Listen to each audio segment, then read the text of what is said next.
Таң атып, күн батып, өмүр кербени дал ушинтип улана берет эмеспи? Өтүп жаткан өмүр сапарында адам баласын түрдүү тагдырлар коштойт экен. Ар бирибиз өз жашообуздун сүрөтчүсүбүз. Биз аны кандай деңгээлде тарта алсак, ал ошондой жаралат. Аны кооздоп, көркөмдөп, туура жолун тартууга багыт алалы. А мен болсо, бизди курчап турган жаратылыш кереметтерине суктанып, дос болуп, аны менен сырдашууну адатка айлантып алганмын. Анткени анда баары бар. Тазалык, сулуулук, сүйүү, ишеним жана чындык.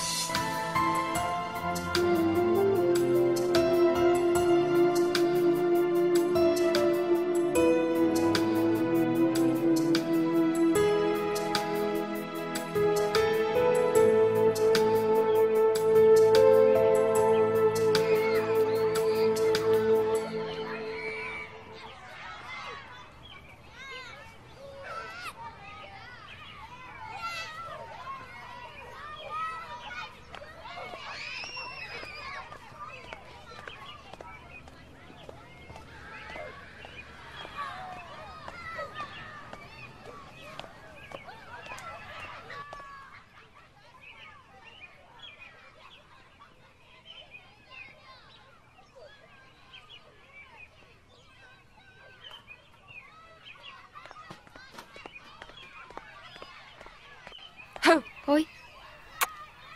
Эмнени ойлонуп отурасың? Кыздар, кандайсыңар? Кандайсың? Кандайсыңар? Жакшы. Эмне жаңылыктар бар? Жакшы. Мына ушинтип мектепте да бүтүп калдык. Бир жумадан кийин Москвага учам. Билет да алып коюшту.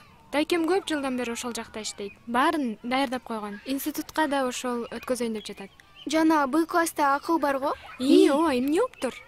Ошого күйөөгө тийейин деп атам. Койчу, сен аны жактырчу эмес элең го. 4 сайга окууга барам деп атпадың беле? Ой, эмне болуптур анан? Койчу, качан сүйлөшүп, качан сүйүшүп жетише калдың? Тоготпой эле жүрчү элең го? Кийин эле үйгө ата-энеси менен келипчи. Анан Койчу, тамашалаган жоксуңбу? жок, тамаша эмес. Тамашалачу адаты бар эле мунун. А Малика сенчи? Чынын айтсам, мен кимге кеңешеримди да билбей атам.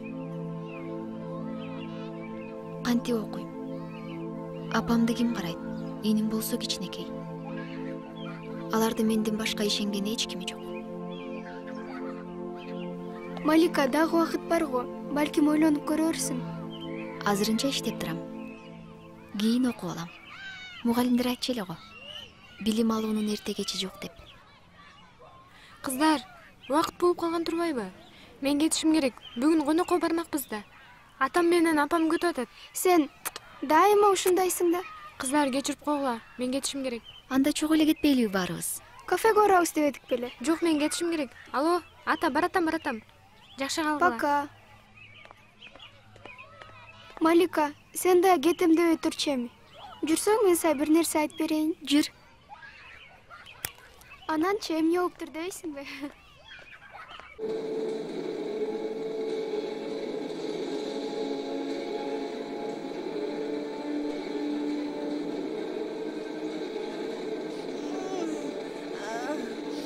Апа! Апа, сизге эмне болду, апа? Апа! Сизге эмне болду, апа?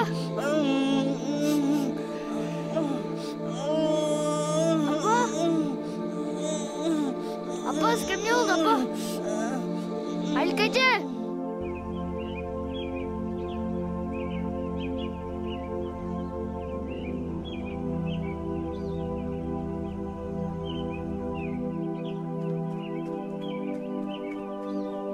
Малика эже! Эмне болду? Апам дагы ооруп калды.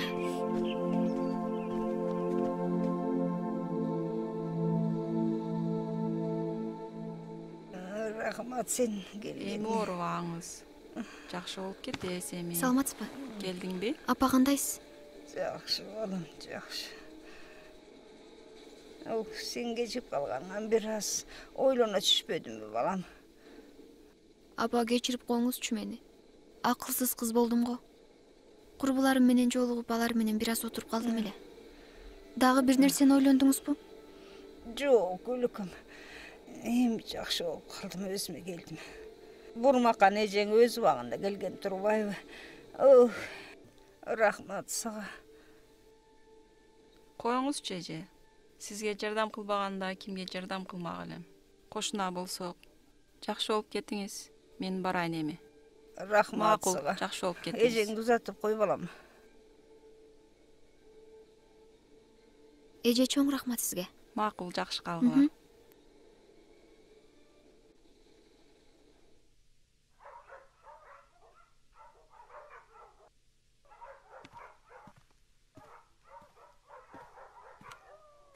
Малика, сен сарсана болбочу балам. Баягы эле ооруп жүргөн ооруда. Апа, болду.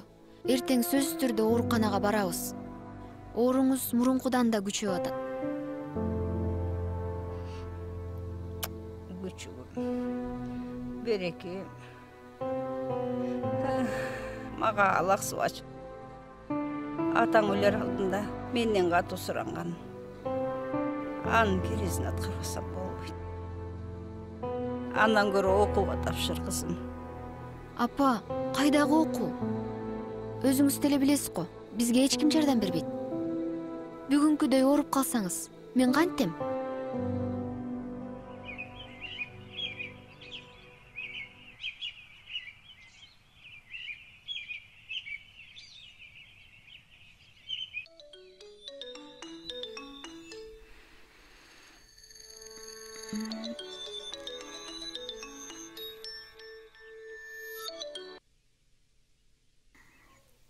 Апа. Алло, Малика, ойгондуңбу? Апа. Сиз түштөн кийин жумушка барчу элеңиз го.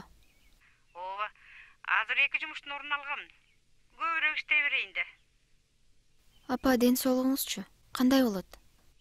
Койчу кызым, буйрсаң болуп кетермин. Мен дагы иштейм.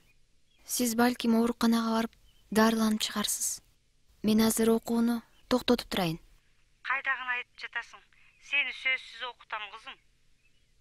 Арстанбек жездеңе барып, кайсы окууга тапшырарыңды кеңешип кел.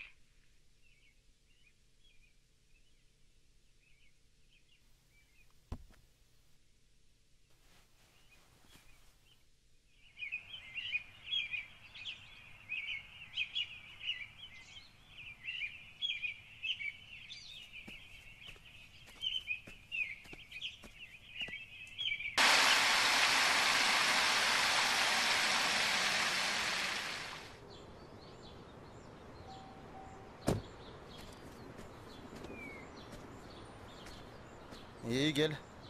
Apam жүрөбү? Эмне такыр эле келбей калдыңар? Жөн эле жезде. Сизге бир жумуш менен келдим эле. Билем. Өзү мени тааныгандан бери жөн келбей калдыңар го. Айта бер, акчабы? Жок. Мен быйыл мектепти бүттүм. Бүтсөң эмне кылайын? Мен кайсы окууга тапшырарымды билбей жатам. Муну карасаң, сен кайсыл жерге барып окуурыңды билбесең, ана мен билемби? Аны муну айтып олтурбай, өзүң эле билип тапшыра бербейсиңби? Сиз иштеген институткачы? Сен эмне жинди болдуңбу? А менин кызым Жибекти карачы. Окууга тапшырыш үчүн күнү-түнү даярданып жатат. А сен бирөө өл десе өлөсүңбү? Өзүң бир нерсени чечкенге аракет кылсаң боло. Жибек окуй турган жерге кантип окуйсуң? Ал жер сага мектеп эмес. Келе кой алтыным десе. Жанатан бери эшик тыкылдагандан усталар экен десе, сен келген турбайсыңбы жаным? Кандай сеже? Келе кой. Өзүң кандай келдиң? Турат да эшикте. Сен эртеден бери тойбай ашканадан башың чыкпай отурса, кайдан билсин Малика? Ай койсоңчу, жездеде болуп сен деле үйгө кир дебейсиңби? Илимдүү киши деп сени ким айтат? Эмне кыл дейсиң? Туугандарың келип келелек деле жардам сурап келатышса. Эмне жардам? Сура өзүнөн. Башың менен десе сенин. Жүрө кой, үйгө кире кой. Марал FM радиосу. Марал радиосунун журналисттеринин эксклюзивдүү радио сюжеттери. Күндүн маанилүү окуялары. жана аларга карата Эжем кандай анан, оорубай эле жүрөбү? Кечээ оорусу дагы кармады. Азыр кандай анан? Жакшы, азыр жумушта. Уф, кандай кылсак экен? Же өзүң билип дагы доктурга көрсөтпөдүңбү? Эже, апамды доктурга көрсөтүш керек. Сен эмнеге келдиң эле? Жөн жай эле келдиң беле, Малика? Мен окууга тапшырышым керек болуп жатат. Анан? Анан жездем менен сүйлөшкөнү келгем. Ай, Малика. Өзүңдеги акылдуу кызсың го. Аскатчык болсо кичинекей азыр эч нерсени түшүнбөйт. Сен окуп жүрсөң, колуңарда эчтеке жок болсо, жездеңе эптеп айтып өткөрүп койсом, эжемдин акыбалы кандай болот? Апам түшүнбөй жатпайбы? Сен түшүндүрүп айт да. Андан көрө апаңды доктурга көрсөтөлү, макулбу? Келе кой, учурашпайсыңарбы? Кандайсың? Мен апа, атам берди кассага салып койсун деп. Мен азыр, Экөөңөр отуруп тургула, мен азыр муну салып келе калайын. Эмне? Мен сени менен сөзсүз учурашышым керекпи? Сен кимсиң өзү мага? Тууганым деп жабышасың. Мен сени тууганым деп деле эсептебейм, айтмак турсун. Уктуңбу? Просто апамды аябай жакшы көрөм. Ошон үчүн аргасыз оозумду жабам. Апамдын учурашып кой, сүйлөшүп кой деген сөздөрүн тириппейт не могу. А сен болсо адамдар менен культурно сүйлөшөт эмессиңби? Тайжиңе айтып кой, мени сен менен сүйлөшкөнгө мажбурлабасын. Апа, мен цепочкамды таап бериңизчи, институтка тагып барайын. Аны мен бул жака коюп койгом, анда отуруп тургула азыр, Мен алып чыгып берем азыр. Батыштан соккон шамалдын ылдамдыгы секундасына 4-9 метрден 15-20 метрге чейин жетет. Келгеле кой. Дагы бир аз сүйлөшүп отурбайт белеңер? Көптөн бери Малика деле үйгө келе. Апа, сиз аркы бөлмөдө жүргөндө биз эң керектүү сөздөрдү сүйлөшкөнгө жетиштик, Малика? Малика как раз менин кеңештериме муктаж болуп турган турбайбы? Мейли апа, мен кеттим. Жакшы бар, Малика. Апаң экөөңөр бат-бат келип турганда силерге жакын эле. Азыр таптакыр башкача өзүмчүл болуп калды. Ооба, мен анда барайын. Малика, мени карачы. Сен капа болуп калгандайсың го? Бизге тарынбачы. Болгон оюмду айттым. Жездеңдин характерин билесиң. Айтканынан кайтпаган. Быйылча окубай эле койчу. Андан көрө эжемди доктурга көрсөтөлү, макулбу? Ооба, билем. Балким сиз айткандай менин тагдырым татаалдыр. Башталышы эле ушундай болду. Атам болгондо башкача болот беле.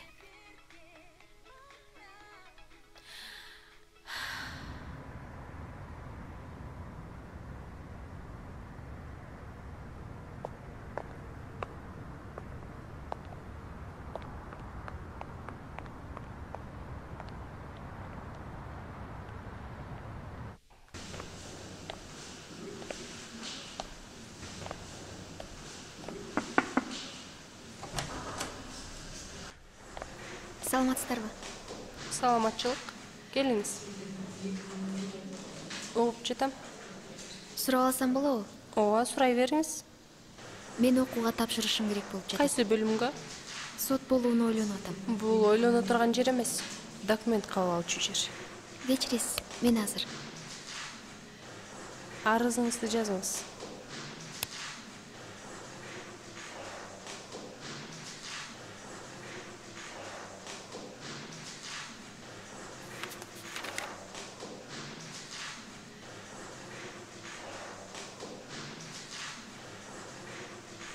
Экзамендин болчу күнүн билип алып, келе берсеңиз болот. Рахмат, жакшы. Саламатта барыңыз.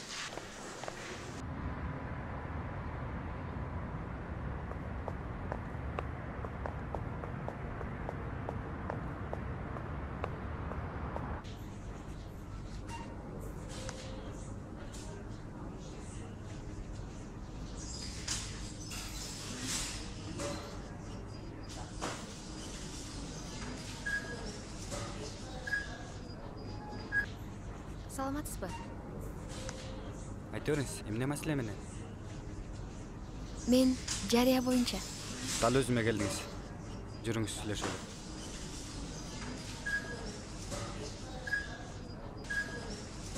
Биринчиден таанышып алалы. Менин атым Самат Абдрашитович. Сиз буга чейин бир жерде иштеп көрдүңүз беле? Жок. Бул жерге кантип неге тандайсыздар? Бул жерге сырткы келбетке карап. Бирок сиз жумушка алындыңыз. Сулуу экенсиз. Чын элеби? Качан келсем болот? Так, анда сиз эртең келиңиз. Бир жума жумуш менен таанышасыз. Анан көрөбүз. Рахмат сизге.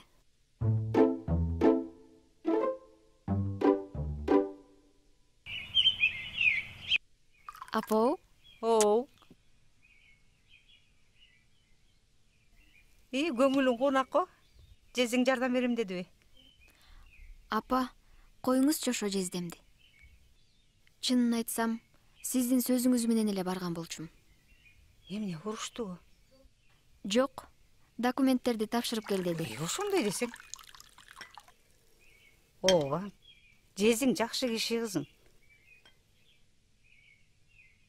Ооба, жакшы киши. Апа, андан бөлөк жаңылыкты айтайынбы? Айта кой. Мен окуу башталганча иштейин. Кече дүкөнгө сүйлөшүп келдим. Койчу балам. Андан көрө окууңа даярданчы. Даяр элемин. Мен баары бир иштейм. Сенден бир нерсе сурайынбы кызым? Эмне болду? Айта бериңиз мага.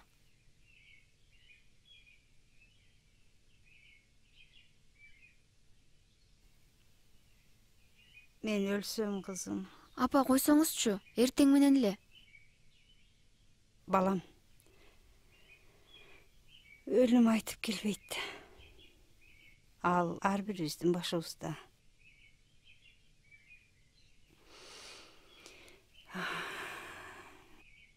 Оорумда күндөн күнгө күчөп баратат.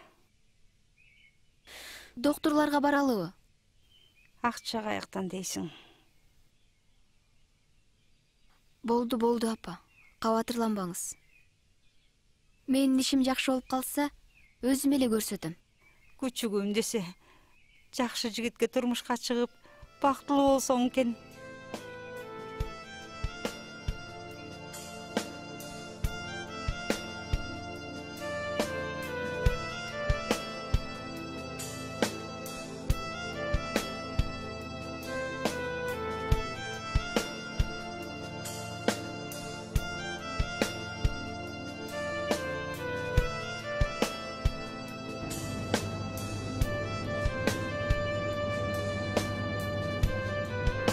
Кандайсыңар кыздар?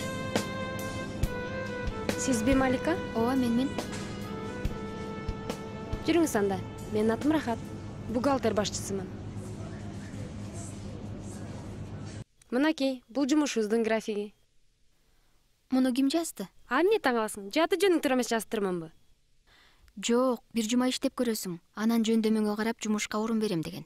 Мен Самат байкенин айткан оюнча жазгам. Анда өзүнө кирип жолук. Макул. Эмне болуп кетти? Иш такылдатып көрбөйсүңбү? Кечирип коюңуз. Сүйүнгөнүмдөн өзүмдү кармай албай калдым. Болгону ыраазычылыгымды айтайын дегем. Токтоңуз. Документтерди бериңиз, кол коюп берейин. Бүгүндөн баштап жумушка чыксаңыз болот.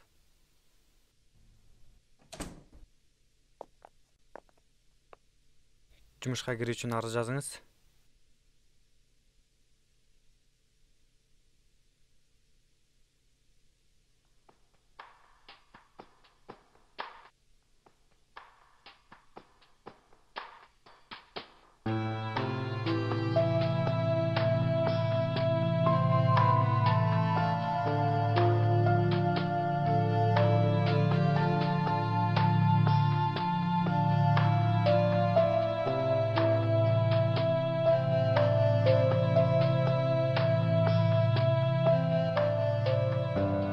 Мен өзүмдү бүгүн башкача сезип, тереңдиктен бир чоң үшкүрөк көөдөнүмдү жарык учуп чыккансыда. Мына жеңилдедим. Эркелигим жоголуп, негедир бир үйдүн жоопкерчилигин мойнума алгандай, жан дүйнөмдө чоң күч пайда болуп чыга келди. Мына жумуштап, ал жерден Самат Абдрашитовичти кезиктирип, иштеген ишиме тың болууга аракеттенип, анан эң жакшысы Соонун күлкүгө тойбогон, ичинде кири жок, бирок тамактан колу бошобогон рахат аттуу курбуда тапканга жетиштим. Демек мен чоңойдум. Бул жерде менин чоң максаттарымдын бири акча таап, окуу, оюн, күлкү эмес, эне деген улуу сезимди бекем кармап, өмүр берген апамдын дартына даба табуу. Бүгүн айлык алабыз. Ким каяка? Мен биринчи эң кымбат тамека алам. Жок. Жакшы кыз болуп жатпадым беле 1 айдан бери. Ошол тамекиге кеткен акчага көчөдөн нан сурап жүргөндөргө нан алып берсең, биринчи Кудайга жагасың, экинчи мага жагасың. Улан, мен ошолорго бирден эмес 2ден нан алып берейин. Анан кинотеатрда жаңы кыргыз кино жүрүп жатыптыр. Ошол жака сени колтуктап барып келсем кандай болот? Малика. Бүгүн айлык алабыз да. Базарга барып кийим алалы. Мен акылдуу досум бар да. Ооба. Мен апам менен иним ала турган белектерим бар. Аларга сюрприз кылабыз. Макул. Андан чыгып кафеге баралы. Каршы эмессиңби?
Апаң урушатка эми?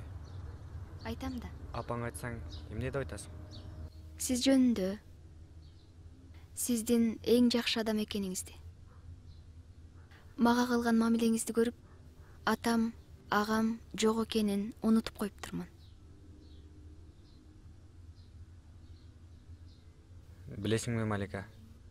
Сен толтурган анкетаңды көрүп, андан кийин өмүр баяныңды көрүп, бир топко кызыктай болуп жүрдүм. Себеби сен көргөн нерсени мен бир четинде көрбөдүм.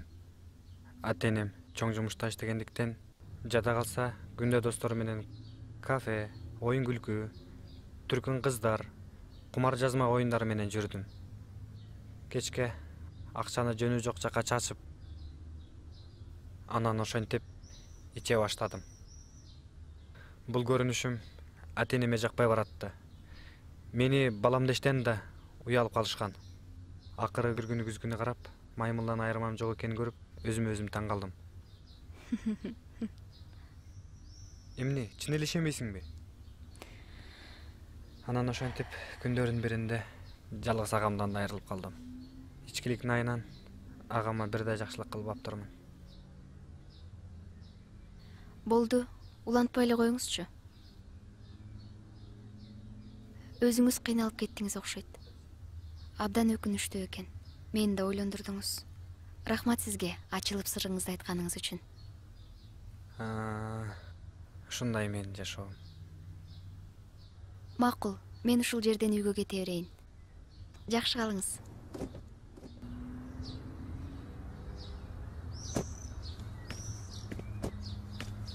Макул, жакшы бар. Жакшы барыңыз. Макул.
Жунусовага келгенсиңерби?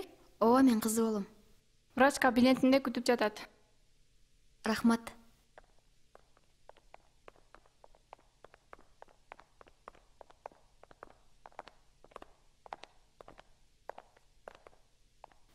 Аскат, сен бул жерде отуруп тур. Мен азыр келем,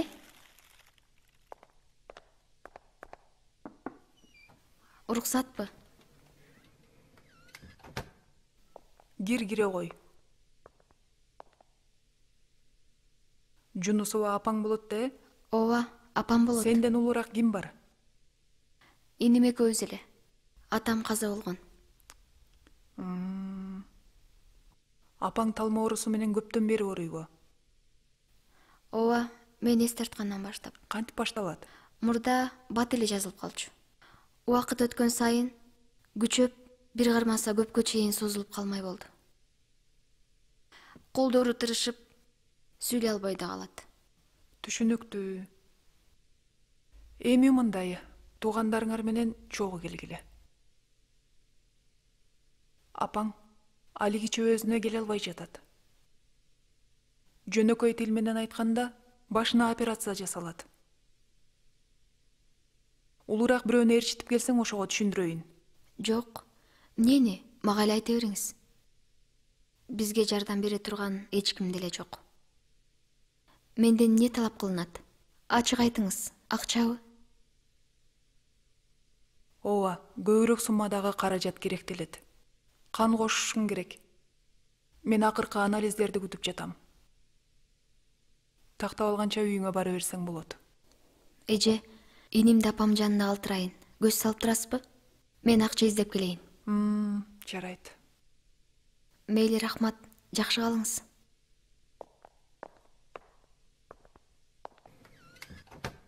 Эмне? Мен эмне банк билем силерге акча бергидей. Болуптур да анда. Бербесең бербейли го. Жок деп кой, бере албайм.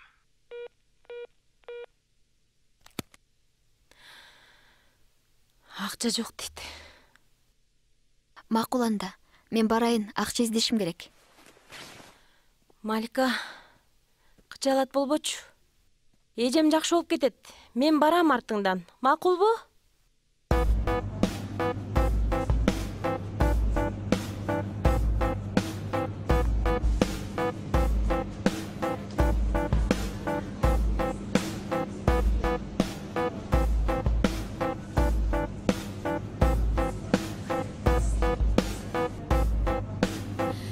Самат байке кайда? Эй, Малика досум, келдиңби? Кече кайда бардыңар? Самат байке кайда? Эмне болду? Шашылыш эле. Самат байке бүгүн эртемен Турцияга учуп кетти. Зарыл жумуштар менен. Малика, токтосоң?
кетти деги. Айтсаңар боло.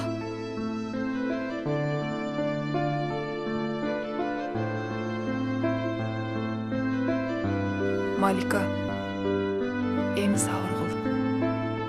Апаңарды кечигип алып келип калыптырсыңар. Үн сөз жок эле узап кетти. Сабыр кыл эми.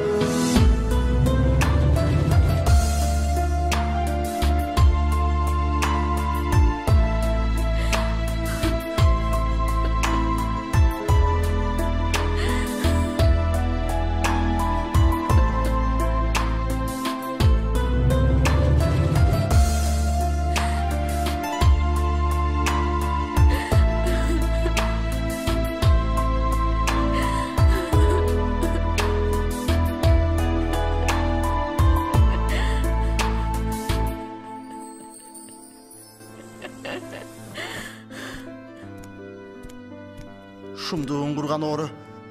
Акыры апаңды да жеп тындыбы? Силер элеби? Силер адам эмессиңер. Силер мага акча бербей коюп, акча издеп жүрүп, апам менен да сүйлөшө албай калдым. Силер адам эмессиңер. Берекем эми. Илала, эжемди таба албайбыз эми. Эми ошол акчага апаңды көмүп алгын. Сен ушуну көрмөксүң. Акча элеби? Мына акча.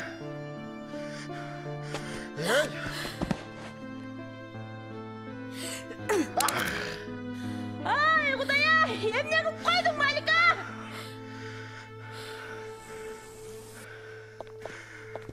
Жакшы элесиңби? Тура кой.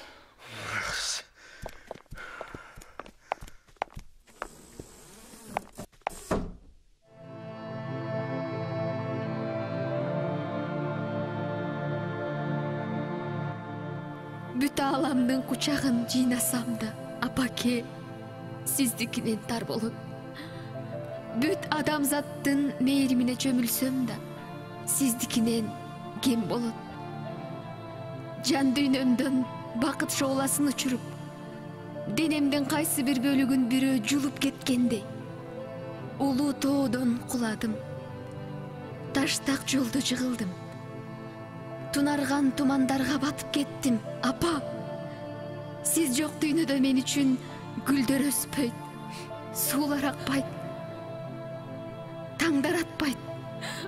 Айтыңызчы, бул мен түшүмө? Аз катты кантем, апа? Ага эмне деп түшүндүрүп, мындан ары кандай жашоо күтөбүз? Кандай жолго түшөбүз? Апа, туруңуз. Ишенгим келбейт. Үйдө кут болбойт. Үй суук. Менин пейишим сиз болсоңуз, анда мени айырбаңыз. Суранам, апа. Жалынам, апа.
Сиз эртелеп эмне кылып жүрөсүз? Чурак кыздын көңүлүн көтөрөйүн деп.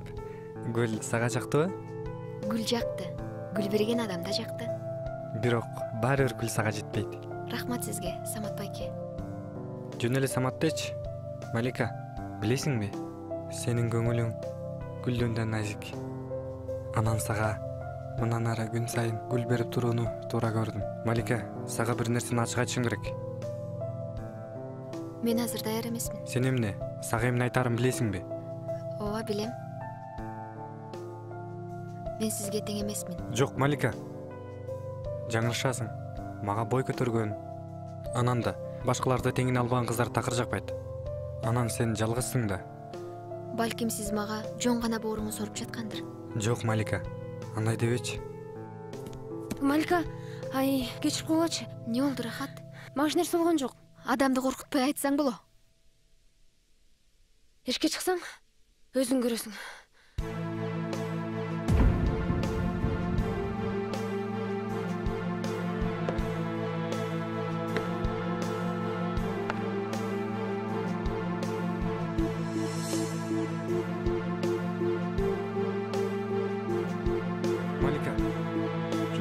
Малика, үстүңүздөн арыз түштү, биз менен барасыз. Малика, Аскаттан камсанабачы.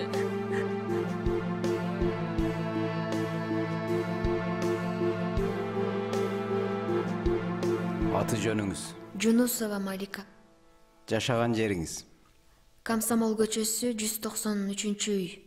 Болгон окуя боюнча мага туура жана так маалымат бериңиз. Эгерде жалган көрсөтмө берген болсоңуз, кылмыш иштин үстүнө дагы кылмыш иши кошулат. Ошол боюнча сизге эскерте кетейин.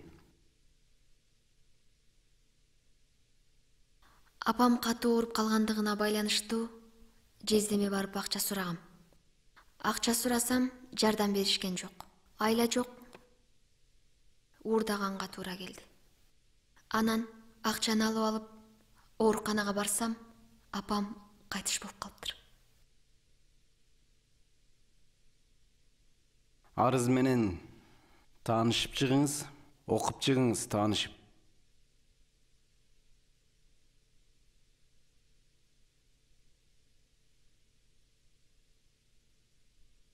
Үстүңүздөн жазылган арыз боюнча доо арызыңыз жокпу?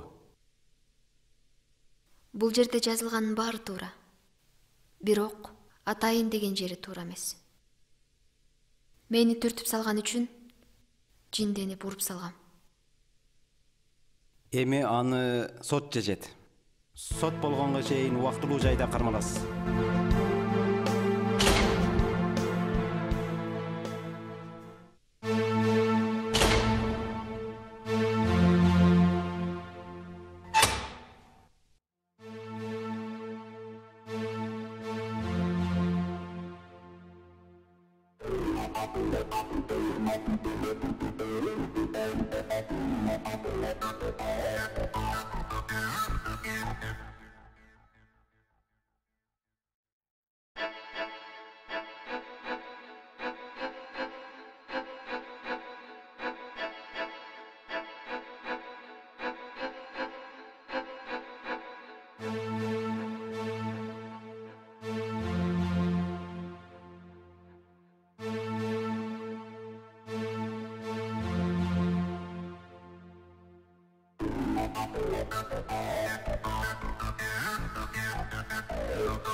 Жунусова, чыгууга даярдан.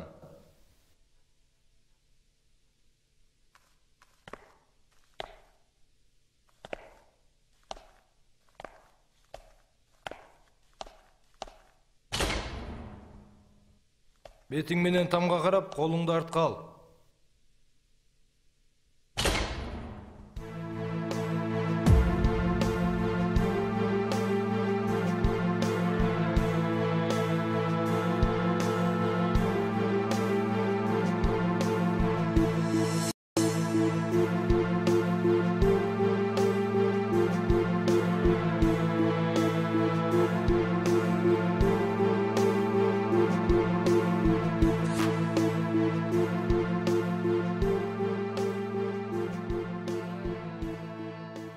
Сот залын ачык деп жарыялайм.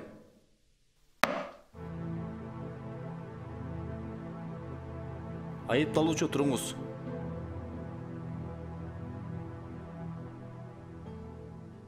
Аты жөнүңүз? Жунусова Малика. Адвокатыңыз барбы? Жок. Адвокат сизге керекпи? Билбейм. Түшүнгөн да жокмун. Зарылы деле жок. Ордуңузга отуруңуз.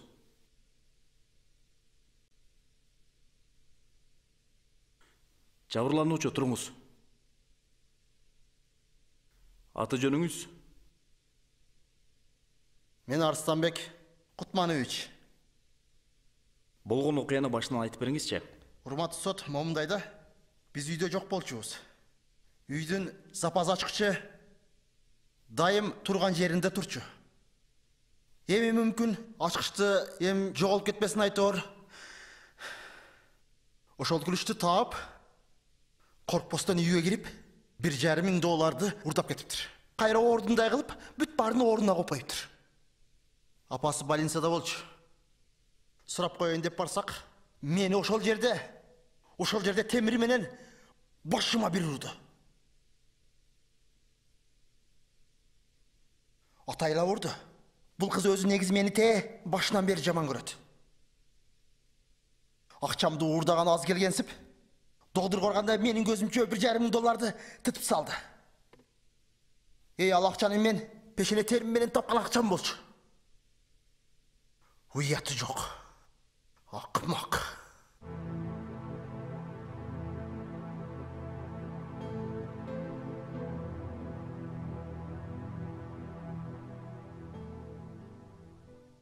Айтсаңыз, ушул кыздан кантип токмок жедиңиз?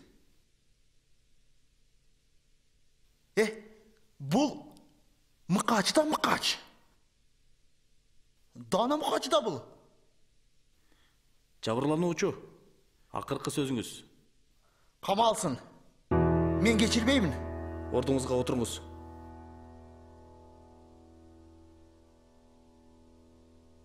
Айыпталуучу туруңуз. Сиздин акыркы сөзүңүз. Бардык айтылган күнөөлөрдү мойнума алам. Акчасын да кайтарып берем. Мени сөгүп, түртүп жибергенинен уруп салгам.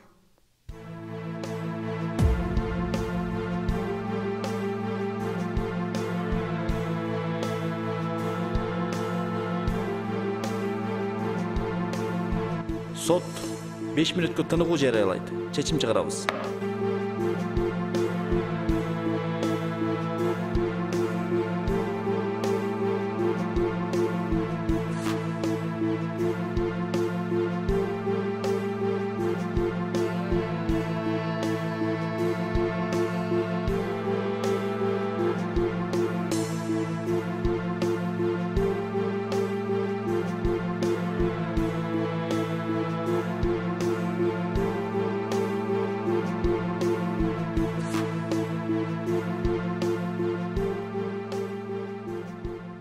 Кыргыз Республикасынын Кылмыш жаза кодексинин 2-бөлүмдүн 1-пунктуна ылайык, 112-беренесине ылайык, ошондой эле ата-энесинин кароосуз жалгыз инисин карап жүргөндүгү, жашы жетелектиги боюнча, кошуналардын берген түшүнүк каты боюнча карап, кылган күнөөсүн өз мойнуна алгандыгы, ошол эле учурда өзүн коргоо үчүн Аскарбек Кутмановичти темир менен ургандыгын эске алып, 1 жылдын ичинде уурдалган акчаны жана жабырлануучу Аскарбек Кутмановичтин ооруканага төлөнгөн акчаларын кайтарып берүүсүн чечип, айыпкерге 5 эсе айып кошулуп, ошондой эле күнөөсүз деп табылсын, сот залынан бошотулсун.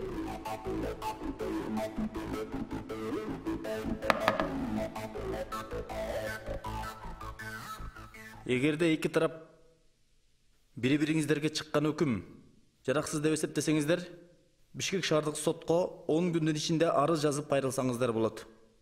Сотту жабык деп эсептейм.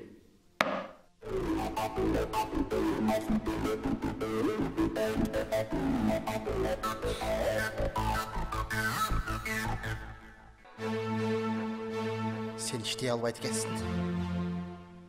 Малика, мен сен түбүңө жетем. Эсиңде болсун. Бул ишти жөн койбойм. Жүрбас.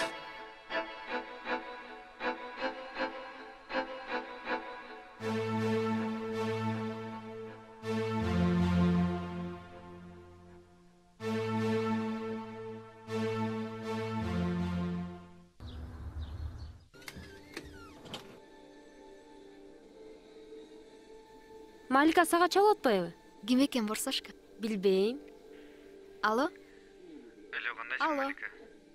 Кандайсың? Бул ким? Сенбе, Малика? Малика, бул сенбе? Ким керек эле? Мен Самат. Саматмын. Саламатсызбы, Самат Абдрашитович? Акыбалың кандай? Жакшы. Жумушка кайра чыгасыңбы? Ойлонбоптурмун. Бирок иштей албайм. Мен сени жумуштан али бошото элекмин. Сиздин аброюңузга шек келтирип, Алганым үчүн кечириңиз. Андай деп эртеңден кайра жумушка чык. Артыман сурап коет деп үмүттөнүп турмун. Мынчалык ылдый кетериңизди билген эмесмин. Эмне мага тарынып жатасыңбы? Тарынбачы. Жок, туура эмес ойлоп алдым. Кош болуңуз. Токтосоң, Малика. Эмне болду, Малика? Эч нерсе болгон жок. Ашыкча сураба.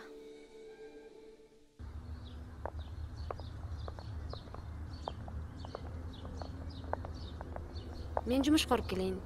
А сен болсо үйдө отур. Жок, мен бүгүн жумуш издеп көрөм. Иштебесем болбойт. Макул, анда мен кеттим. Мейли, анда жакшы бар.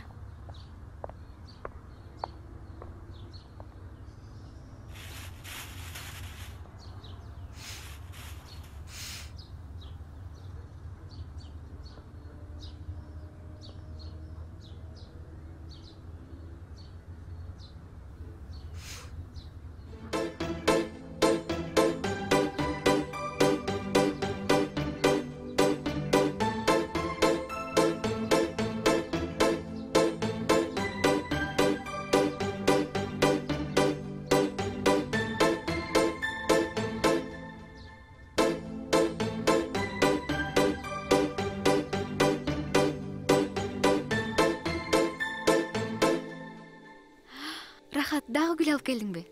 Мен сага качан гүл бердим? Эртең менен? Таң атпай менде каяктагы гүл? Тамашаңды койсоңчу. Бул гүлдү ким алып келди анда? Опа! Кызык го. Бул гүлдү берген адам бул Самат окшойт. Жок. Ал кечинде эле эмеге учуп кеткен Москвага. Анда ким болушу мүмкүн? Малика. Жездеңден башка ким бар? Мейли. Сен андан көрө кийинип, дүкөнгө барып келе калчы. Нан жок калыптыр. Мен болсо чай даярдай калайын.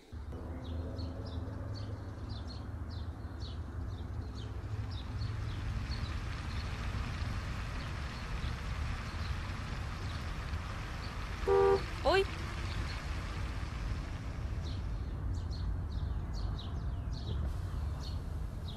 Чоң кыз, сиз Маликанын досу болосузбу? Тааныган жоксуңбу? Ой тобо. Сизге эмне керек? Маликаны эмне издеп жатасыз? Кече күнү Малика Москвага кеткен. Жаңы эле үйүндө отурат эле го. Деги сизге эмне керек? Мен сени менен сырдашсам болобу? Болот. Күн сайын гүл берип жүргөн менмин. Акча өрүп жүргөн да сизби? Ооба. Азыр мындай кылабыз. Кандай? Сен Маликанын энесин бир жака ээрчитип кетип каласың. Анан ал издеп сыртка чыгат. Анан мен жардам берген киши болом. А сиз алып качып кетпейсизби? Койчу кайдагы суроолоруңду. Макулбу? Мейлиңиз анда.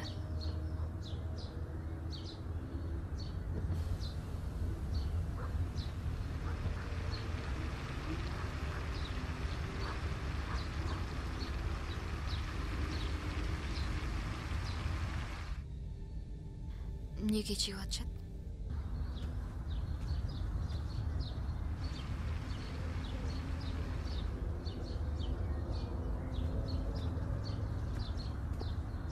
Кандайсың, Малика? Жакшысыңбы? Мен Марат Аскаровичмин. Не болду деги?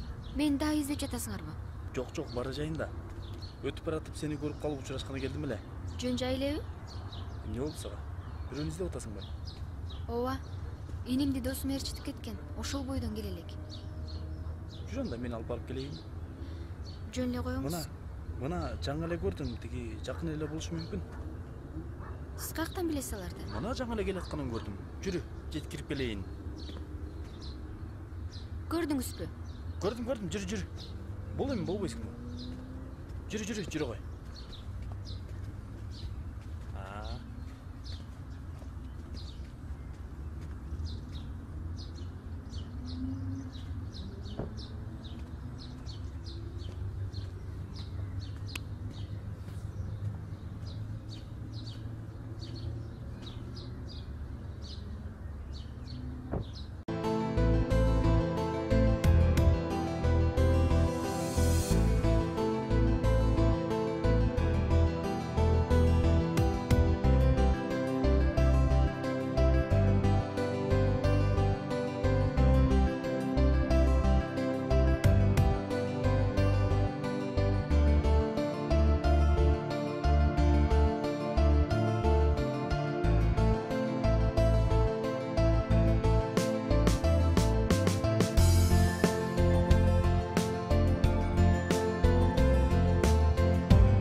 Кандайсыз? Эмне жоголуп кеттиңиз?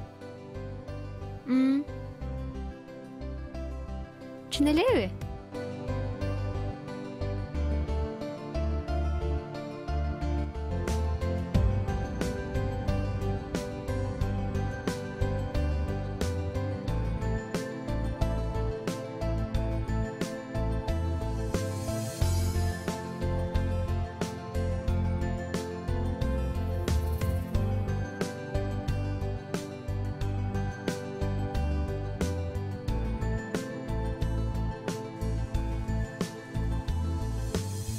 Малика иштеген жоксуңбу? Жок, иштеген жокмун.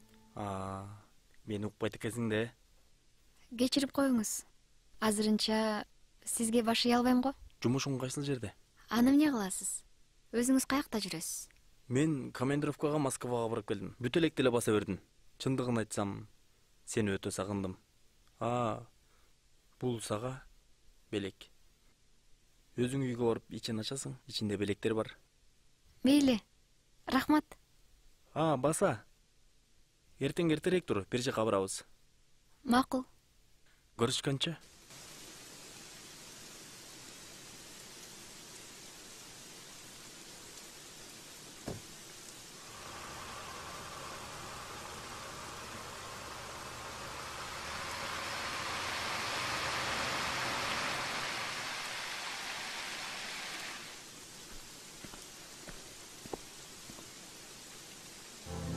Бул кайдан? Мен дүкөнгө бардым эле. Калпыңды койсоңчу деги. Билесиңби? Сен эмне үчүн сот залынан акташкан? Ал сени жактырып калган үчүн акташкан. Сен Нурганын кесепетинен операция болдум. Баш кийимсиз жүрө албай калдым. Неге мынчалык мага чушуп жатасыз? Эмне десеңиз, ошону аткарайын. Ал адамга тийишпеңиз. Түштөн кийин жалдырабагын. Мурдагандай элеңиз. Мени душмандай кылбай, аяп койсоңуз болот. Эми карап тургун. Экөөңө арыз жазамын. Аны жумуштан кетирем.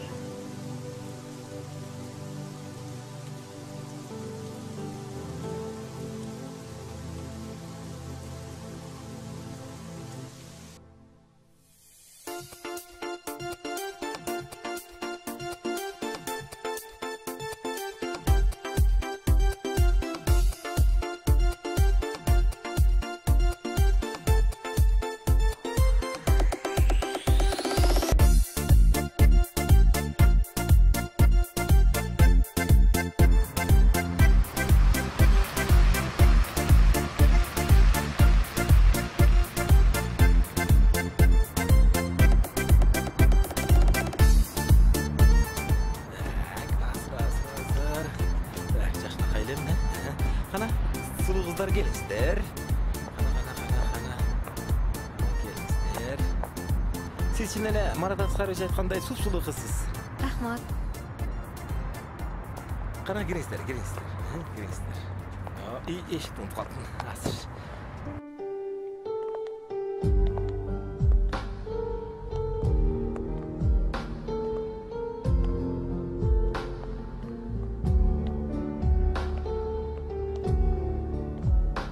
Марат Аскарович дегенде күтүп атат.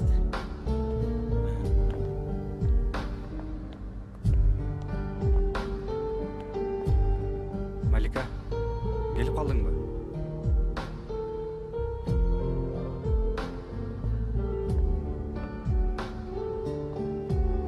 Саламатсызбы?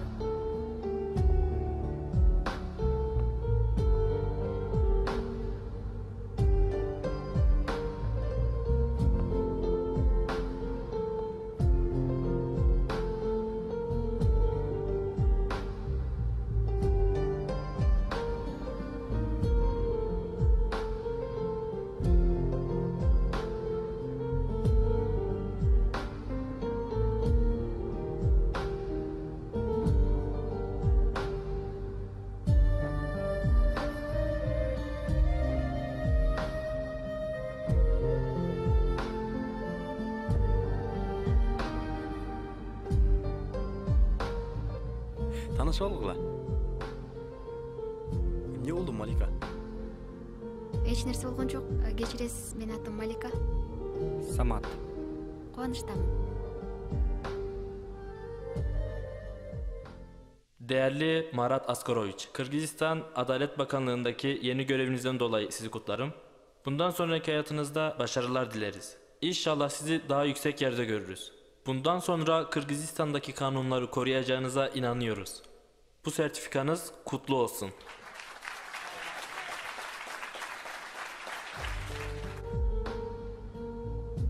Эмне маанайың жок?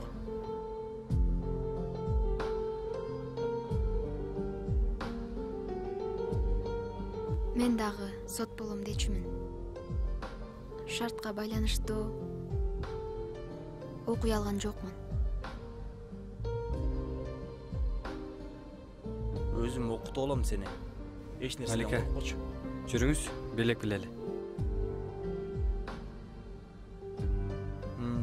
Бар билеп келбейсиңби? Экөөбүз билебейбизби? Жаным, экөөбүз дагы көп жолу билейбиз. Бар. Келиңиз.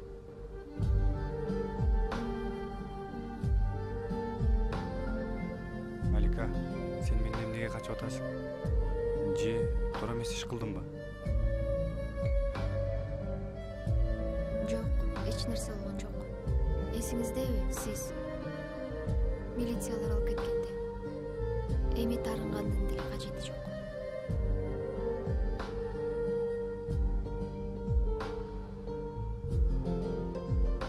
Андайга чейин бара элекмин. Балким көрө жатарбыз. Таарынычтын деле кажети жок.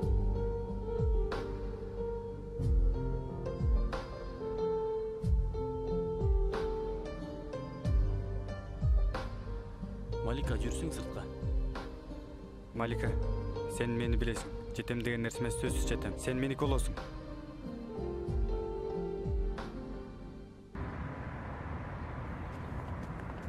Эмне сүйлөшүп жаттың? Эмне болду деги сизге? Эч нерсе эмес, жүрүп кеттик. Уят го, конокторуңуз отурса. Турциядан келгендерди мейманканага алып кетишет. А калгандарын билбейм. Сиз үчүн келишти го? 3-4 себеп менен чогулушту. Сиз кызганычтан кетем деп жатасыз. Андан көрө мен кетейин. Ошондо. Сен кайра Самат менен тиктешип жатсың. А мен сизге окшоп, чогуш деген Айгүл менен күлүп, шампан ичкен жокмун. Сиз эмне? Мени шылдыңдаган алып келдиңизби бул жака? Жок. Сизге ишенип, инимди жалгыз таштап келиптирмин. Малика, токтосуң. Малика, токточу. Кечирип койчу. Экинчи мындай нерселер кайталанбайт. Кечирип кой. Саламатсызбы, Марат Аскарович? Саламатчылык. А эмнечисиз? Эмне болдуз? Жок, мага эч нерсенин деле кереги жок.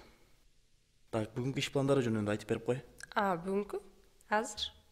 Бүгүнкүнүн баары эртеңкиге жылдырылды.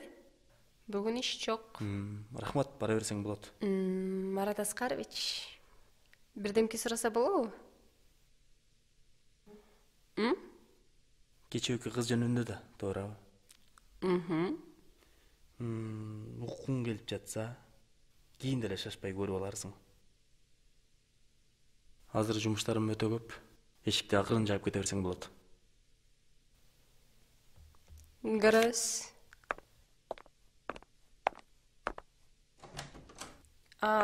Жогорку соттон чалып, саат 2-ге келсин деди.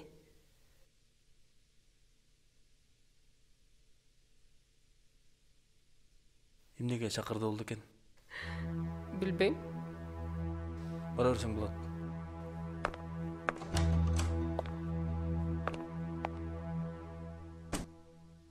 Мына, караңыз. Бул арызды окуп чыгыңыз. Арыз? Оорлук боюнча каралган сот ишине канааттанбайм. Жана Марат Аскаровичтин туура эмес чыгарган чечимине жана ал тарапты коргоп койгонуна бир жарай көрүп берүүңүздөрдү өтүнөм. Марат Аскарович, эртеңки боло турган ишти сиз карай албайсыз. Себебин билесиз. Үстүңүздөн арыз түштү. Алиман жолдошолуна коюңузчу. Бул жон гана шантажга окшоп жатат го. Эми эмне мени соттойн деп жатасызбы? Мүмкүн. Болушу мүмкүн эмес. Эже өзүңүз деле карасаңыз, сиз деле ушинтип чечмексиз. Бул Айгүл менен Арыстанбектин пландаштырып жүргүзгөн иши. Буга Айгүлдүн кандай тиешеси болушу мүмкүн? Андай деп эле коюңуз. Айгүлдүн эле эмес, баарыңыздардын тең тиешиңиздер бар. Марат, угуп жана билип койгонуңуз жакшы болот. Мен деген сизди эмес, сиздин билимдүү атаңызды сыйлап, анын уулу деп сизди ушул жерге киргизгем.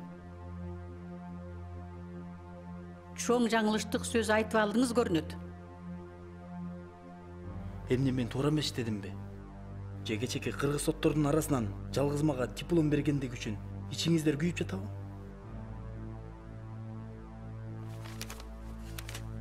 Арыз жазасыз. Азыр өз эркиңиз менен ордуңузду бошотосуз. Сиз кайда, Марат Аскарович? Рахмат Айгүл, максатыңа жеткендирсиң? Жок, кечиресиз, сиз туура эмес түшүнүп алдыңыз. Эмнени туура эмес түшүндүм? Мунун баарына мен күнөөлүүмүн, Марат Аскарович. Мен сизди кызгандым. Маликага өчүшүп арыз жазганбыз. А мен сизди эч кимге бергим келбейт. Жакшы кал, мен кеттим. Марат Аскарович, кетпеңизчи, суранам, Марат Аскарович. А мен сизди сүйөмүн да. Эм кантем.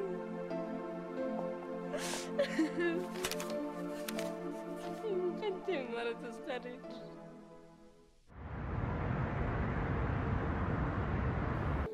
Качан? Бүгүн арызын жазып бюродогу кетти. Макул болуптур. Макул. Жакшы алыңыз.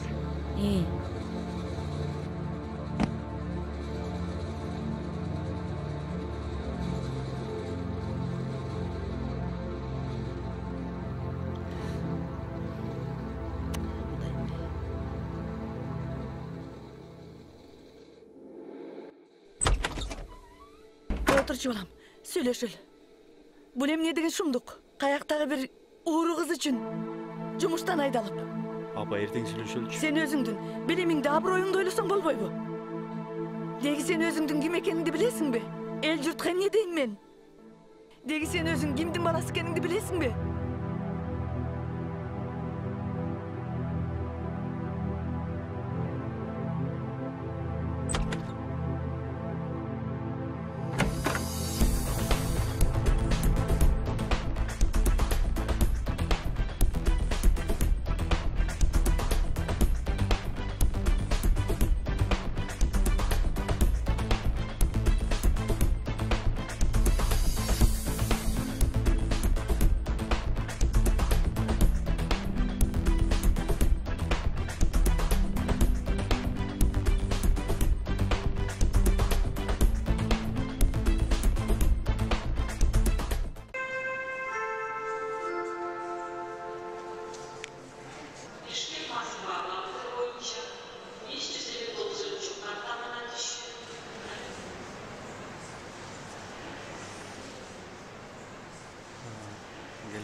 Саламатсызбы? Келдиңизби?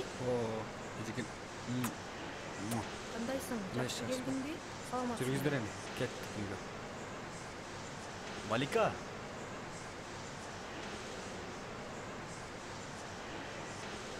Самат, көптөн бери айтып жүргөн кызың ушул беле? Сен менин иним айткандай өтө деле шумдук кыз эмес экенсиң го. Бети жок шерменде десе. Токтот эже. Сүйлөбө дейм ага. Андай дебеңиз. Сенин күнүң эмне ушуга түшүп калды беле? Уялбай дагы болушуп коесуң. Экөөңөрдүн көп жылдык достугуңарды ажыратып жатат бул кыз. Дагы бир жолу кулагыма угуссаң, сен үчүн мен жокмун. Жетчет, Самат, кандайча жетчет? Мен эми баары кеч болуп калды. Мен келип болсом Малика үчүн жумуштан кеткен. А сен болсо анын баарын жасаган жоксуң. Жок. Эми досум мындай да. Мен жетем деген нерсе эмес, сөз жетем. И жетип келгем дагы. Экөөбүз жумуштан эмнелер жасап атык, ал эми экөөбүз жасаган бизнесибиз. Баарын тең беришебиз. Ал эми сени жек көрөм, уктуңбу? Жек көрөм. Эсиңе түйүп кой, ошону уктуңбу? Көрөбүз.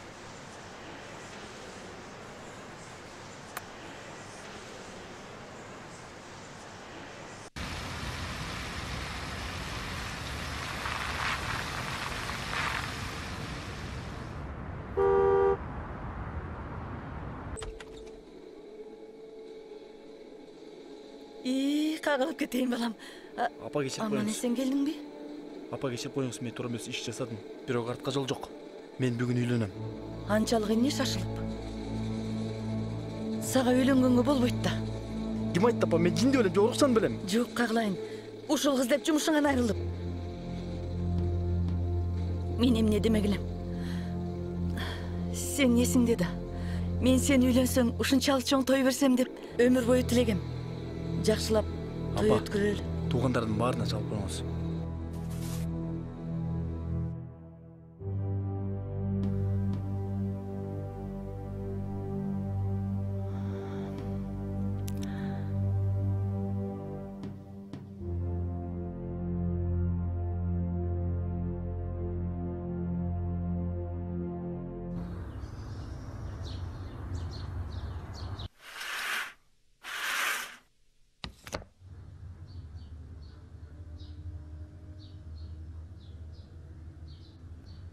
Берекем, мен сага азыр не жасап береримди билесиңби? Сенин эркелеткен жагымдуу сөздөрүңдү угам деп 2 жыл аркаңан ээрчидим го. Болду эми, уялтпачы. Мен тамак жасап салайын. Тамак жасабай кое тур. Азыр экөөбүз бир жакка барабыз. Даярданып тур, макулбу? Макул.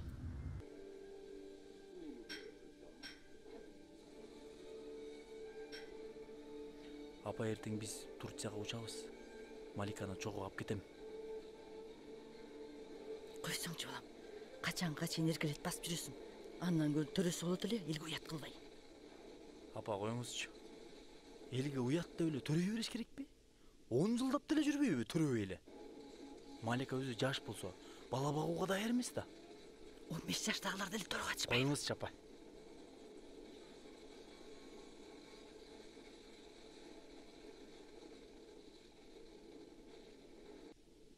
Ал жакта жумуш бар.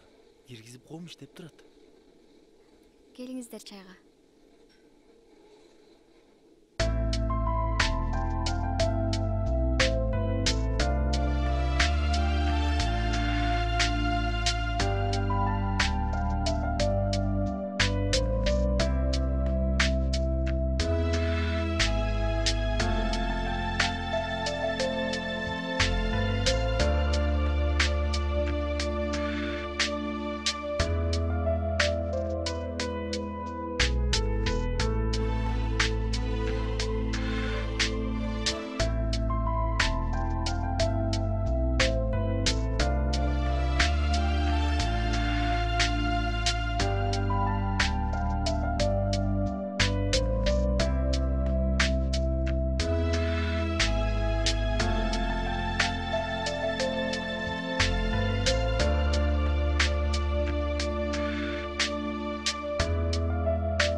Акыркы күндөрү тамак ичпей, эмнени эле ойлонуп калгансың? Ушул жерде экөөбүзгө кошулуп, кичинекей наристебиз ойноп жүрсө гана. Дагы баштадыңбы? Мен да ошону каалайм. Эмне кылышым керек? Карап көр. Төрөп бере тургандардан сени күтүп турса керек. Малика, акыркы убактарда өзгөрүлүп баратасың. Рахмат, жолдош психолог. Мен өзгөрдүм. Жакшы аял болуп бере албай жатам. Сен ар кайсы жерде жыргап жүргөнүңдү ойлонуп, жинди болмой болдум. Токтот, жетет Малика. Мен кайсыл жерге барбайын, балалуу болдуңбу деген сөздөн тажап кеттим. Малика! Малика! Малика! Малика! Куттуктайм, эне болосуз. Эмне дейсиз? Дагы бир ирет айтып коюңузчу. Биринчисинде баардыгы ушинтип чочулашат. А өзүңүз ишенесизби? Менин боюмда бар экенине. Мен доктормун да. Жөн эле диагноздун кереги жок. Сиздин жыгылган себеби да ушул. Марат! Марат!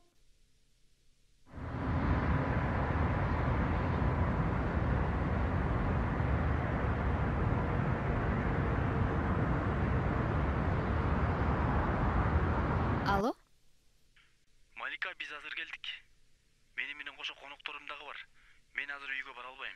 Эмнеге үнүң өзгөрүлүп калган? Бизди сагынган жоксуңбу? Эмнеге антип жатасың, Малика? Өткөндөгү кафеге кел, биз ошол жерде болобуз. Менин ден соолугумду сурап койсоң боло? Жок дегенде. Балдарды сурабайсыңбы? Малика, эмне болуп жатасың? Жанымда адамдар бар. Малика, эмне болду? Өңүң кубарып. Мараттан кабары барбы? Тынч эле. Мени бир жерге чакырып жатат. Балдарды сизге таштайын. Анда жакшы болуптур. Балдарды карап турам. Өзүң жалгыз баргың келбесе, досуң рахат берчити ал.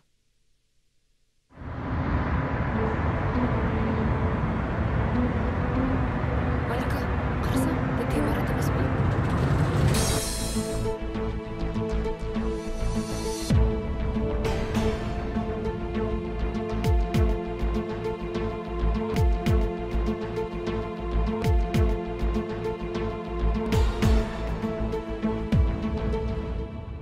Сен бүгүн эле чыгарсаң болот.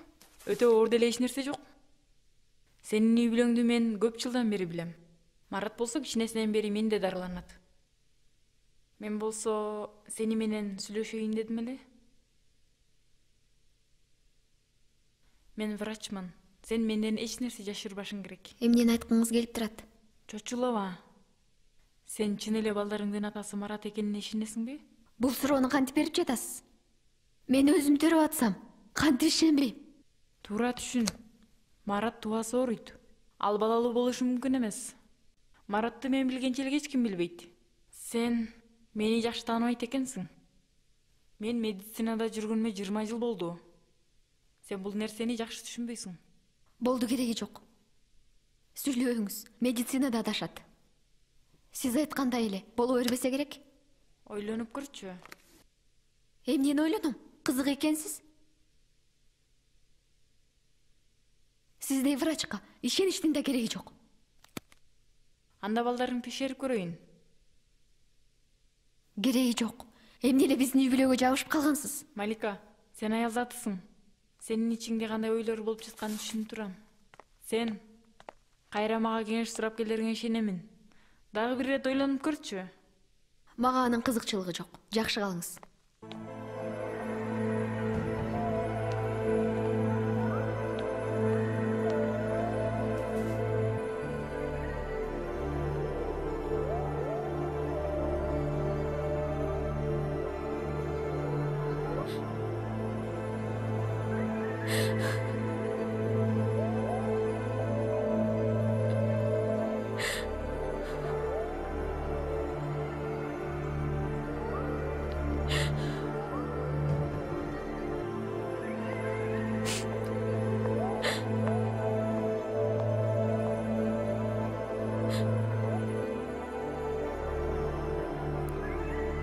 Эже, айта кой.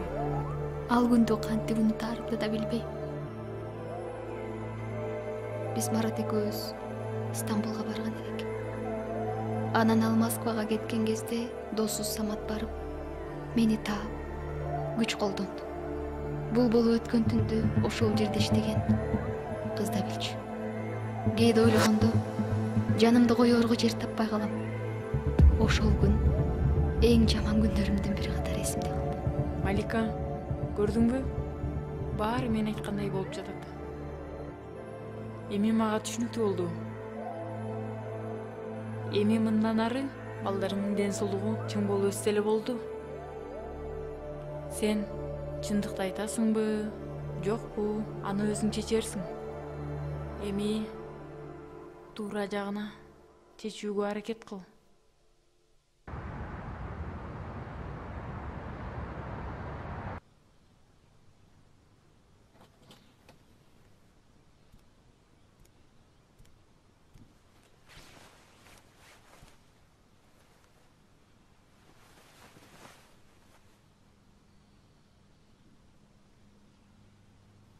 Сиз кандайча келип калдыңыз?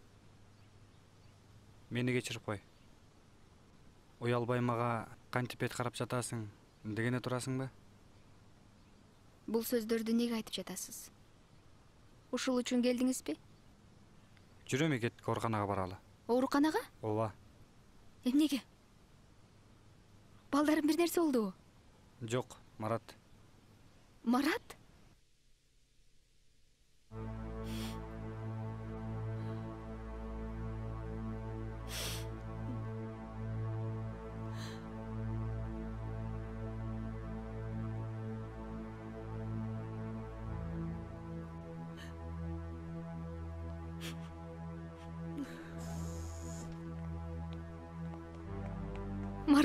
Марат, угуп жатасыңбы?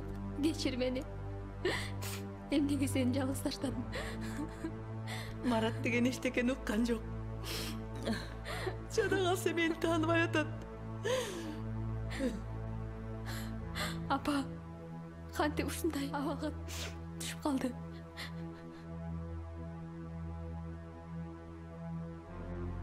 Он күндөн бери ушул. Же сени таппайм, бир балдарга жүгүрөм. Врачтар эмне деди?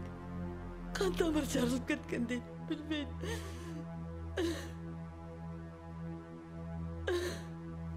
Апа, сиз бара бериңиз.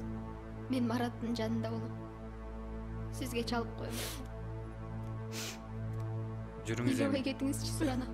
Марат сөзсүз айыгат.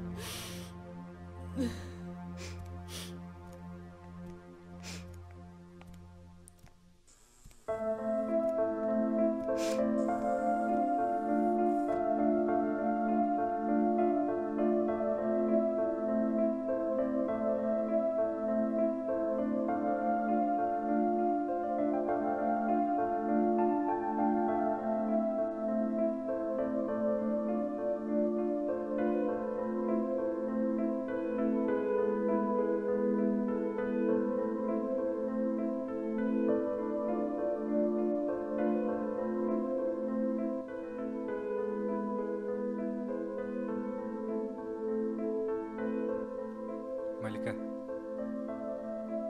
Марат көзүн ачтыбы? Сен дагы деле ыйлап жатасыңбы? Жакшы тилек кыла бер. Ишенем. Марат айып кетерине ишенем. Силер бактылуу болушуңар керек. Силер ошого татыктуусуңар.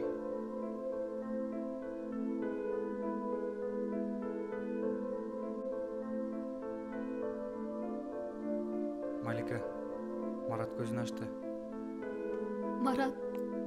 Марат, чын эле көзүңдү ачтыңбы? Мени кечирчи. Эч качан алыстабайм.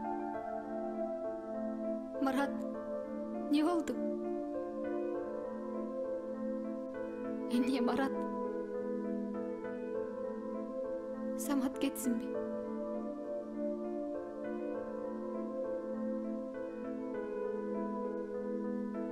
Марат, аны эмне чыгардың? Ал сенин досуң го. Ал сенден кечирим сураганы келди. 10 күндөн бери сенин жаныңда болду.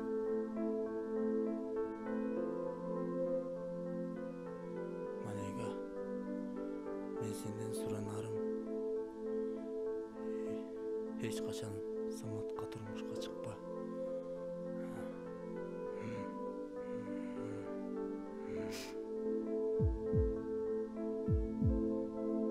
Марат, Марат, Марат, Марат.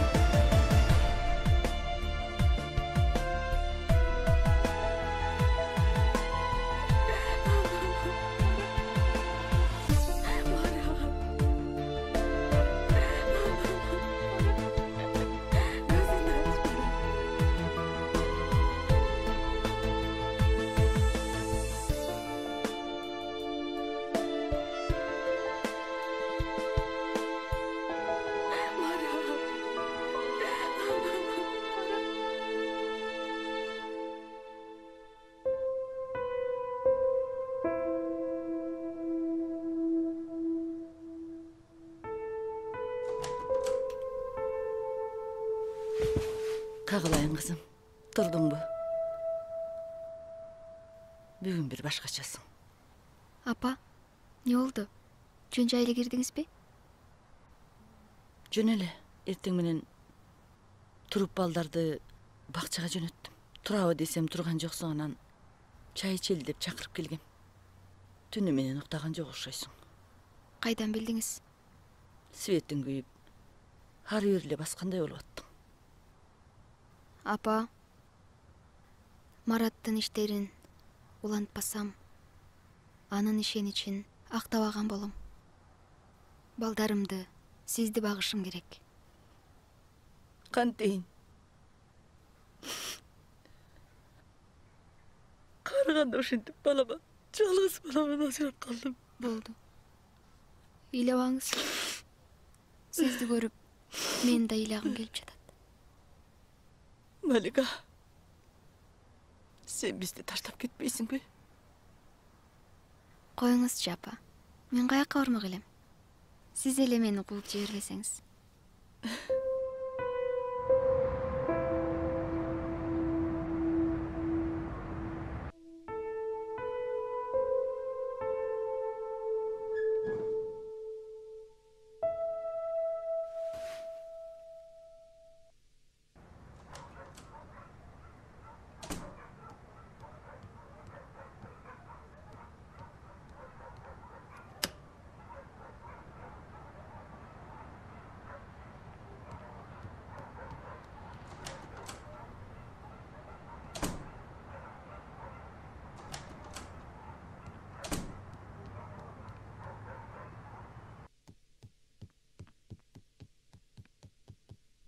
Апа. Ой, эмне болуп кетти? Сыртка чыгыңызчы. Самат келди. Не экенин билбейм. Бирок бул катты берип коесузбу? Эмне болгон кат бул? Апа. Стамбулдагы Дарек. Ал бүгүн кетиш керек. Ой, Малика, эмнени башын кылтыйтып атасың? Ой, мен бул деген, бул биздин жумушубуз эмне? Ал барабы барбайбы? Мен бар десем эле барып калмак беле ал. Апа, кийин түшүндүрөм. Мени жаман көрбөңүзчү. Мени сураса, кече Стамбулга кеткен деп, ушул катты берип кой деп өтүндү эле деп коюп кирип кетесиз. Апо. Калпычы кылмай болдуң. Апа, бул баарыбызга керек. Болуңузчу эми, апо.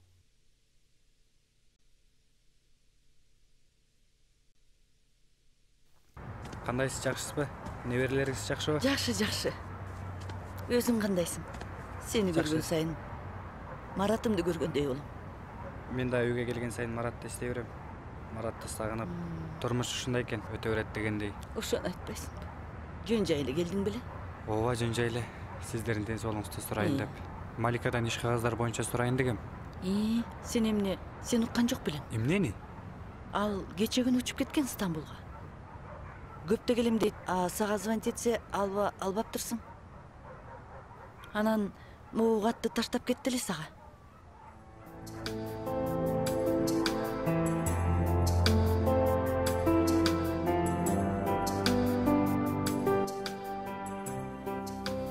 Кечир мени. Сен аябай жакшы адамсың. А бирок жолдор башка го.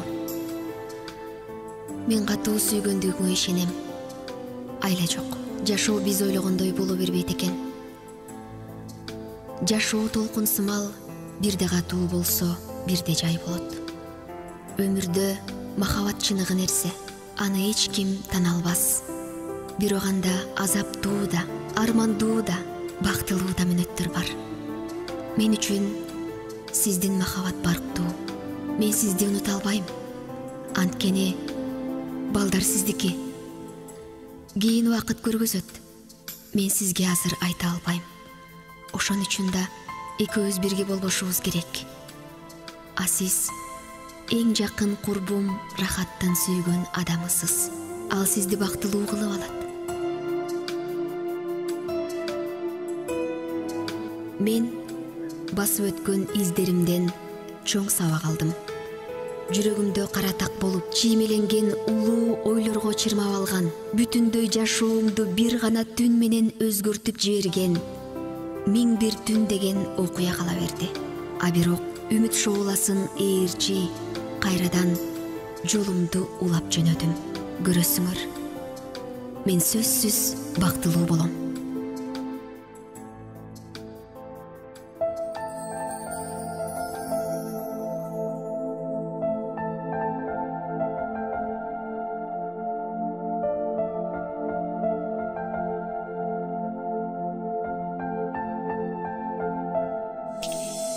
Ömürdün bari sensin, жүрөгө дары sensin, маликам түбөлүгүм, бактыма өзүң теңсиң. Мен сенсиз